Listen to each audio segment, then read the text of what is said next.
Welkom bij Boppenslag met het café. Een heel feestelijk café, want we hadden de gast Marit Bouwmeester, de wereldkampioene Laser Radiaal. En de nummer 12 van de wereld in de vinklasse, Pieter-Jan Postma.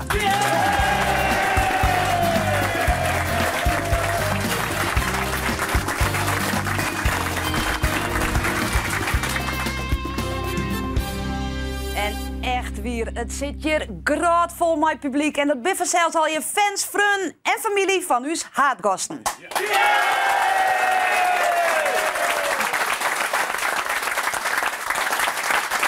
Nou, verder praten we nog met de ouders van Marit en Pieter, haar een sportpsycholoog en een jeugdtrainer van de beiden. Maar de eerste die het woont tafel uitnoeg en dat ik een groot applaus voor heb wil is Marit Bouwmeester. Marit Bouwmeester is wereldkampioen Zielen. Ze is hikke en tuin in Watten en al is ze haast het heel hier in het boetlaan. Als ze in Nederland is, komt ze weer thuis bij Heitemem in Watten. Op haar zondag stapt ze voor het eerst in een zielboot in een optimist. Ze zielt bij weddensportvereniging Frisia in Grauw en wordt enthousiast door zielcoach Karel Landermans. Broer Roelof en zus Anneke zielen ook, maar Marit is de eerste die op haar 12e in de kernploeg komt. Hij kwam er net inhalen, je krek.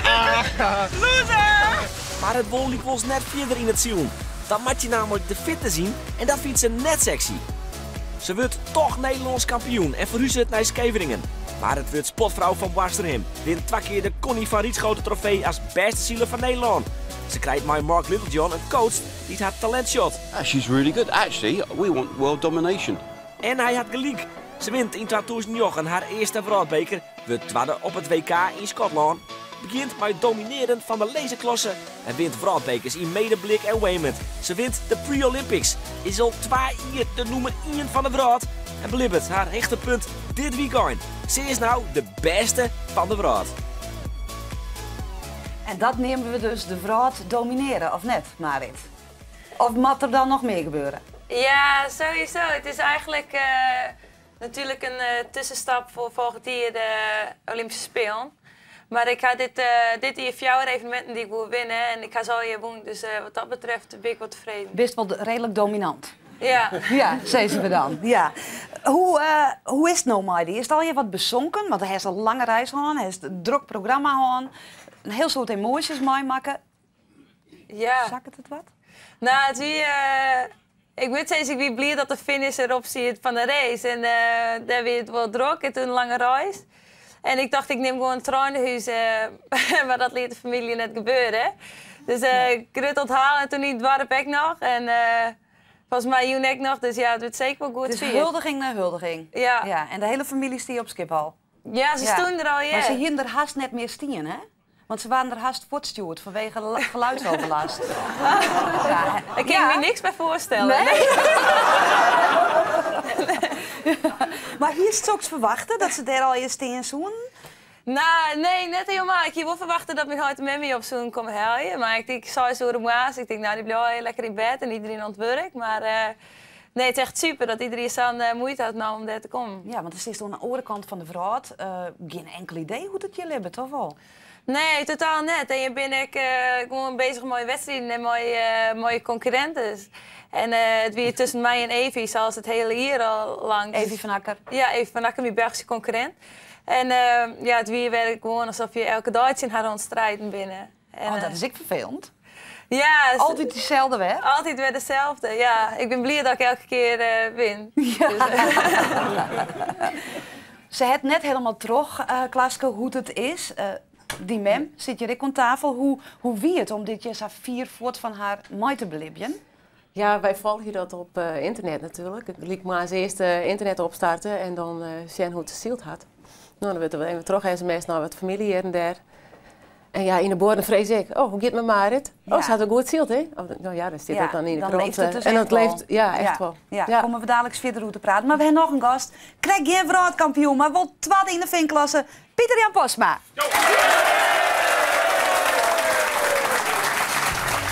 Pieter-Jan Postma is vice-wereldkampioen.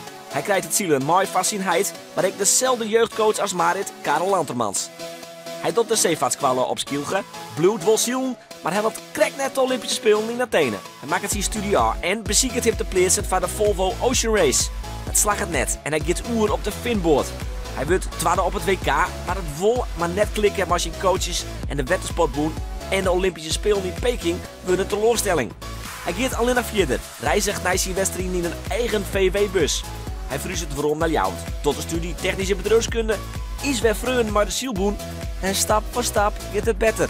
En komt hij waarom? Daar werd hij jet bij de vrouwtop. Maar is beloning dit weekend de tweede plak op het WK. Wat een mooie boeging, Pieter-Jan. Een buiging voor jezelf. Ja. Was die voor jezelf?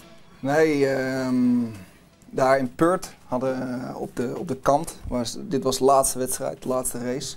En daar stond helemaal vol met mensen weer, allemaal Nederlanders en andere landen. En trouwens supporters, ja, prachtig. En krijg je dan een gigantisch applaus of gejoel? Ja. Hè, want dat zie je nou net in die beelden, maar dat leeft er dus wel heel erg. Ja, meestal racen we wat verder van de kant af. Ja. Maar deze keer zaten we er dichtbij en was het joelen en PJ. Oh, heerlijk. Hè? Ja. Wat hier nog mooier wezen kinderen, hè? Ja, 1 puntje op nummer 1. Ja. Ja. Hoe erg is dat balen? Want het heeft van de weekend al zijn. Eerst was er de teleurstelling en nu toch wel trots. Maar wat heerst het nou? Nou, ik ben erg blij gewoon met de progressie die is gemaakt. En zoals Marit ook zei, het gaat naar de Olympische Spelen toe. En dat gaat fantastisch. Dat is echt boven verwachting. En er moeten nog veel stappen worden gezet. Maar dat gaat heel soepel. Maar op dat moment was er eventjes even balen. Ja, natuurlijk. Ja. Wat is het? Hè? Niks? Dat is niks. Dus ik lag ook die hele wedstrijd. Ik ging meteen aan de leiding. En de hele wedstrijd op kap. De hele wedstrijd op wereldkampioenschap. En toen in het laatste, voor de winst rak, werd de nummer die 2 lag, werd ingehaald door de wereldkampioen. Wat precies moest gebeuren voor hem. Ja. En dan kwam ik een puntje tekort. Ja. Maar goed, toch hartstikke mooi toch? Ja, prachtig. Ja. Hoe heb je het beleven? Heel spannend. Posma. Ja. Als je weet dat er op de finish nog 4 of 6 meter tussen zit. Dat is een gigantische korte afstand van Silkeborgen. Maar kon je het live zien? Wij konden het live volgen, ja. Oh, hoe gaat dat dan in Huizen Posma? Ja, 3 computers op de tafel, 3 hier groot beeld, de borden erbij. En maar groot plezier hebben als jongen. Ja, maar de teleurstelling wie er ik of wie het voort van... Ja, bij Geven Fut. Hij komt Fut voor de eerste 8. Ja. En hij komt de zware binnen. Nou, dat is fantastisch. Ja. En er moet natuurlijk nog even wat gebeuren, maar dat wacht je, weet je. Ja, wat moet er gebeuren in FSO? Ja, het laatste, hè. Hij weer brons en dan zilver en dan het laatste trapje nog. Ja. Maar de concurrentie is hevig en zwaar en het zijn alle professionele zeilers. Dus het is moeilijk aan te knokken. Ja, en dat is, want dat is bij een beiden, er ziet zo'n liet verschil tussen. Dus ik zou oorsom wezen kind do eerste en do tweede. Ja. Maar ja, het wie net zo. Hey. Maar om on te gaan, hoe spannend dat het weer? Ja, ik ben hier wel van tevoren, dus maar de omgeving van Perth, die je net echt makkelijk, dat is echt heel overtuigend koest winnen. Misschien dat het wel dichterbij is. Nou, het is elke keer heel erg wat we nemen oscillerend te winnen in de wet. Dus het is net moeilijker qua ziel. Want ik weet in Weymouth is het omgeving, mooie bergen en dat soort dingen bepaalt al heel erg bij Hinnemut en het is volle meer ruimte om echt te domineren. Tenminste in deze opzicht. Dus wij hier al van tevoren bedacht dat het echt een street fight zou worden dat het op het allerlaatst. En bij de meeste klassen zeg je dat pas op het allerlaatst is maar beslist werd wie ging winnen. Ja, dat wie ben je hem dus ik zei. Is dat voor al die klassen hetzelfde? Ja, het was het niveau street fight, dat klinkt trouwens wel heel heftig, hè? Ja? Ja, maar inderdaad, al die klassen, het niveau is zo moordend. Het is Olympisch jaar en iedereen gaat er tegenaan. En ja, op elke klasse tot nu toe was het 1, 2, 3, 4 puntjes. Ja. Maar wat ik nog goed in vreun hebben? Wil jij het even over hem hebben? Ben Ainsley die vaart in de Fin-klasse. Die heeft de afgelopen 3 Olympische Spelen 2000, 2004, 2008 goud gehaald. Vriend van Marit. En je moet een beetje zien als de Tiger Woods van het zeilen. En die is ook, dat is mijn grootste concurrent. Ja. Maar werd nu gedisqualificeerd. Tja. Dat ligt het niet apart voor jou. Want het is mijn teamgenoot, zeg maar. Die wist ik graag dat hij wereldkampioen wordt. Maar ja, je vriend. Ja. Dat wil je jou. En dan word ik nog disqualificeerd wegens misdragingen. Ja, ja, ik moet zeggen, het weer wel een bizarre situatie. Want in principe hier hij helemaal gelijk. Want hij heeft best wat lastig zitten terug een persboer. Die eigenlijk reglementair gewoon afstand moet houden. Ja. En dat deed hij net. Maar ja, de manier waarop hij het oplost had... Wie net handig? Nee, of de meesten... hij is aan boord stapte en zei van dat hij echt uit paard moest bouwen. Dat hij net echt handig. Dus ja, het is gewoon jammer voor zoals jij dat zei. Maar hij heeft ook gelijk gezegd. Dat die perswoord... Maar hier, wie is zo in de buurt toen het gebeurde? Ja, en zeker. hier die de les van? Ja, maar ook tijdens zo'n wedstrijd, je zit er helemaal in en hij staat ook bekend dat hij echt een vechter. Hij is... Street fighter. Ja, wat de waarheid ook zegt, ze zijn het allebei, ja. En hij is enorm fel. En met die emotie ging hij over de finish ook. Ja. En hij liet zich toen... Zou dat tijd gebeuren kennen? Dat temperament is ook een beetje toch? Ja, minder dan Ben of Marit. Okay. Ik heb vaker het gevoel dat ik me een beetje echt moet wakker schudden. Ja. En zo'n vechter of zo, ja, dat heeft minder. Dat heb ik minder. Ja, ja. Ja. Heeft dat van die huid? Dat rustige? Dat rustige. Of van Chimène. Ja. Want het brengt dus ik even bij je ouders. Want ik zie het mezelf zijn autovretje. En Lietse Marit van Saison hier zei: Mammy, ik wil zielen. En dan? En dan? Ja, dan zeggen ze had nog een oudere broer en die wie ontzien. Oh, die wie al ontzien? Ja, die wie krijgt jij er aan de gang. Die wie al jochen. Dat zei van ik wil zielen. Of ik volgend jaar ik net zielen. Nou ja, die wie in Jelle hier bezig. En toen zei Marit van ja, maar ik wil zielen. Nou oké, dan komt er een bootje. Die komt toevallig bij hun waaien, de Laska nog. Ja, nou, zij een bootje, ze had een CWO halen en ze is ik begon te zien. Ja, want het leek het me best wel een intensieve sport. Punt 1 financieel. En punt 2 qua tijd. En ze ging jong de vrouw toe. Hoe is dat voor je? Ja, China heb ik gek gewoon, dat we al heel lang voort. Maar vroeger, je moest naar de Lemmenta of naar Harlingenta of op Snitse Maart. We hebben in Grauw een club opstarten. En dus tenslotte is de jeugdclub van Friesia is daar hier ik al aanwezig. Uit tak komt. Karel Landermans weer erbij als trainer op een latere periode. Dus ja, we hebben het van het Snitse Maart begonnen binnen. Maar Hugo Snoek, de voorzitter van het verbond, hebben de zaak opstarten. En maar toen, hoe vier dat voor Jim als ouders om met hun... Nou, ik kon het niet verder zielen. Ik moest ophouden met wedstrijd zielen. Oh, nou ja, en dan moet je zoon moet het voor je dwaan, hè? Ja, en hikke vrijheid dus. Alleen die heb ik voor bewaren, maar ja, hij kiest wat oors. Hij wil internationaal en internationaal houdt hij 4 voet en ze hellen je altijd in, hè? Qua prestaties. Ja, zei je steeds. We verlezen steeds de grens, nee? Want eerst is het in de buurt, we Grauw, Snits en het noordelijke provincies. Ja. Totdat je dan eens een keer naar het Islamar gaat. Nou, dan regel je dat maar Friesia, we trainen op het Islamar.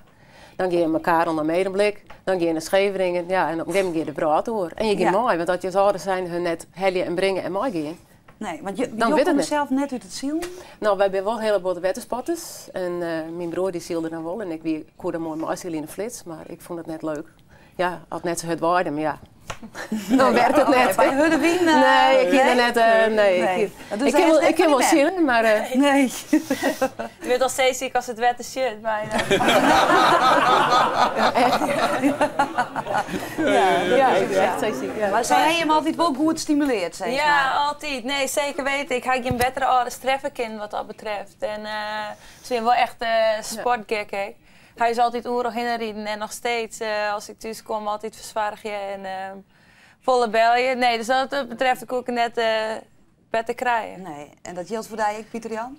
Hulde? Ja, prachtig. Ja, nee, liefdevolle, supportive en ik ben erg blij met mijn ouders, trots. Ja. Oké, nou je mag er toch direct van tafel aan. Okay. Dat is helaas. We krijgen het de gasten. Intussen wij even naar de sport van deze week. Laten we steeds terug de eren van Marit en Pieter Jan.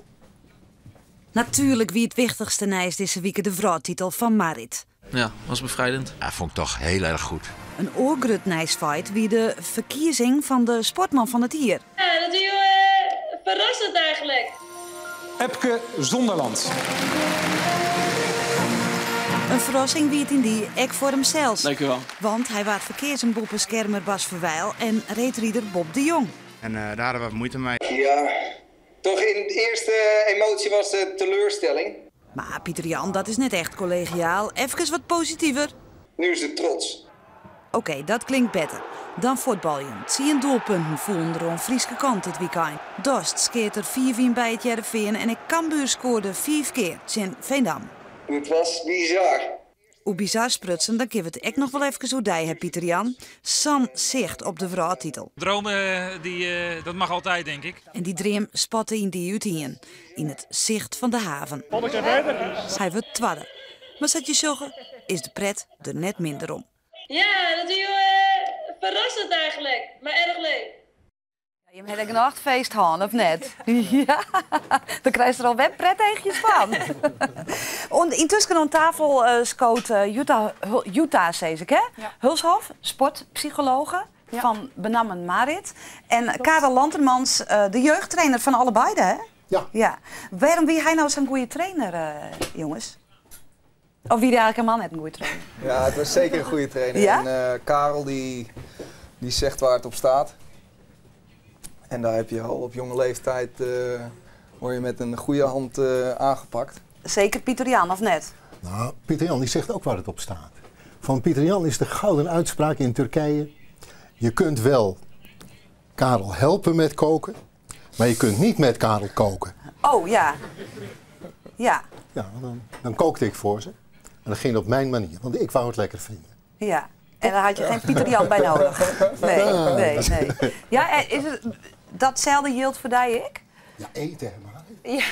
Maar wat wie voor die nou het goeie van Karel?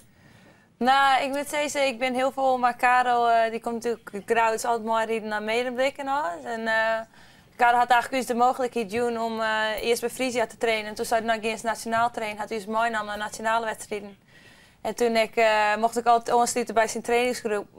Want voor vrouwen weer net zo voor. Dus hij liet mij zeker in het begin altijd mijn man mooi trainen. Had super hulp, maar het eerste hier vooral volle zwemmen. Soms lag ik bij de bovenboei koek gewoon net voor de windstielen. Dan had ik de eerst maar zwemmen en altijd in lange autoritten. Altijd eigenlijk. Ja, maar ze leert het wel het snelste. Keihard, hij is Spartaans. Ja, nou, valt het mooi, maar... Oppassen maar wat ik zeg. Ja. Maar nee, ik altijd die lange autoritten en altijd coachen. En zelfs nu ik me altijd bel je voor advies. En dan ik ergens maar zitten. Karel had altijd het beste maar weer voor. En ik weet dat hij altijd om mijn kant zit. En het is gewoon prachtig om staan hier in je team. En Karel, mag ik Karel zeggen? Ja. Wat maken deze twee? Kon je dat toen al zien? Van, nou, dit worden toppers? Ja. En waar kon je dat toen zien? Nou, ze hielden niet op. Toch? Ja, het ging altijd maar door. Op wat voor manier? Leren. Kijk, ik heb me nooit bemoeid met of ze veel wonnen of niet. Ik heb me alleen bemoeid met of ze leerden. En dat zag je iedere keer weer. Ja. Iedere keer werd er wat bijgeleerd als je iets uitlegde. En soms dan werden dingen heel letterlijk genomen. Had ik tegen Pieter Jan gezegd van, als je traint, maak je fouten. Dus als je niet omgeslagen bent, heb je niet goed getraind. Dus hij is zwaar gewoon dat hij omging. Gingen we de Middellandse Zee op, weet je nog? In Marseille. Niet meer te tellen. Nu zijn we opgehouden met rotteperken spelen. De rotteperkens vallen uit de boom, die vallen om. Ja. Nou, zulke dingen. Maar is het dan puur op mentaliteit dat je dat zien kon? Ja, dat weet ik niet. Dat moet je mij niet vragen. Nou, je bent hun jeugdtrainer. Nee. Je kennen ze. Kijk, ik vind dat spelletje zeilen heel mooi en ik vind mensen heel mooi. En wat nou het mooiste is, dat weet ik niet. Nee, maar wat is het belangrijkste om een goede zieler te worden? Is het nou de gewoon... mentaliteit van hun? Ja, natuurlijk. Want je moet toch geen talent hebben om... Wat is talent? Nou, om tactisch te zielen. Om nou, nee, nu moet je geen ja, ik heb er totaal geen verstand van. Talent is doorzettingsvermogen, plezier en de bereidheid om te leren. De wil om te leren. Dat is het allerbelangrijkste. En als je die 3 dingen. Als je die 3 dingen, ja, ik krijg mijn bek uit, hebt, dan kom je er. Dan kun je verder. Ja. En sommige mensen worden dan waanzinnig goed, zoals deze 2. En andere mensen worden gewoon goed, zoals Pieter bij ons of Arne. Ja. En ja, weer andere mensen die hebben alleen maar plezier. Ja. Dus mentaliteit is heel belangrijk. De sportpsychologen, dat is hetzelfde als 3 dingen voor mij, sportpsychologen. Jutta, Marito maakt het gebruik van Jutta. Waarom eigenlijk? Nou, best wel lang eigenlijk. Ik vind eigenlijk dat je willen winnen, dan moet je gewoon alles op zijn best hebben. Dus dat is de beste kleding, de beste zielboord, de beste training en alles tot in detail perfect. En Sion fijn natuurlijk direct tegenstanders. We zitten vaak mooi aan 60 poorten op in je startlijn. En daar je het mentale gedeelte ook heel erg bij. En ik wil dat echt dat in detail trainen. En daarom ga ik Jutta opzacht. En die begeleidt me nou wel een PR hier eigenlijk. En wat doet je Jutta? Ja, wat doe ik? Ik help eigenlijk Marit om te presteren onder druk. Dat is een beetje de samenvatting van wat we doen. Dus, maar hoe? Nou, hoe? Daar hebben we mentale vaardigheden voor. Dus we hebben een aantal basisvaardigheden die je inzet om onder druk te presteren. Bijvoorbeeld doelen stellen, ontspanning, concentratie. Gedachtencontrole is wel handig om te denken op zo'n moment. Dus dat zijn eigenlijk de basisvaardigheden. En dan spits je die toe op de sporten waar je mee werkt. Dus dat is dan voor de een iets anders dan voor de ander. Ja, maar goed, je kan doelen stellen, je kan ontspannen beziekje, maar je hebt je eigen karakter. Ja. Dus let me om maar het vragen, wat heeft het hij verder gebracht? Nou, je neemt bijvoorbeeld zo'n finale race als voorbeeld, waar het eigenlijk direct tussen Evie en mij gaat, maar je start echt direct in elkaar. Ik qua boordbetuigers toen ik naast sta en dan moet je gewoon constant focussen. Maar op een gegeven moment, ik la eerste, hier wien en zei ik kom heen heljen. Maar op dat moment, als je heel erg zenuwachtig rek je en denk van oh shit, dan ga ik het verliezen. En dan ben ik gedacht bijvoorbeeld die net echt geen helpen. Nee, en dan helpt Jutta daarmee. Ja, dus op wat doe je op dat moment? Hoe ga je maar die druk om? Hoe zorg je ervoor dat je altijd op je maximaal kan presteren? Ja, want toen wist ik echt van de mentale, hè? Ja. En zeker de laatste jaren, daar heb ik een omslag daarin maken. Nou, je groeit de hele tijd daar verder in. En ik vind het inderdaad het meest interessante gebied om elke training, elke race zoveel mogelijk in concentratie te komen. En echt het optimale uit jezelf daarin te halen. Ja, maar door heeft geen hulp van een sportpsycholoog, of wel? Ik heb dat een paar jaar achter elkaar gehad. Op dit ogenblik even niet. Nee. Dat gebied is bij mij, voelt dat heel stabiel aan en rustig. Juist andere gebieden waar ik nu heel hard aan trek.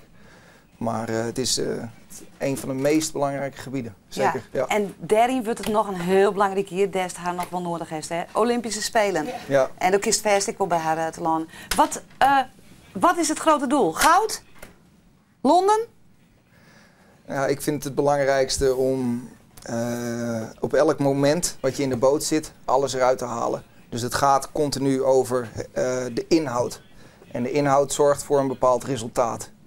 En dus ik richt me continu op de inhoud. Ja. Oké, en dus goud? Ja, sowieso goud. Nou, dat komt er heel enthousiast. Ja, goud. Ja. Nou, goud, denk je in elk geval voor. Ik wil je maar bedanken. Het is te kwad voor zoveel mooie verhalen. En hier nog van uw collega Roelof de Vries een heel mooi bosblom voor je. En daarmee eindigen we dit Bobslagcafé. Na je weekend dan ben we er weer. Maar de laatste aflevering van dit hier. Maar we werden nieuwsgierige gasten. Maar ik denk geen wereldkampioen en tweede van het woord. Mandy werd een reguliere Bobslag. Maar onder de oren een heel speciale aflevering van uw sterk. Sjen dus. En voor nu een heel noffelijk jongen te wezen. Doeg!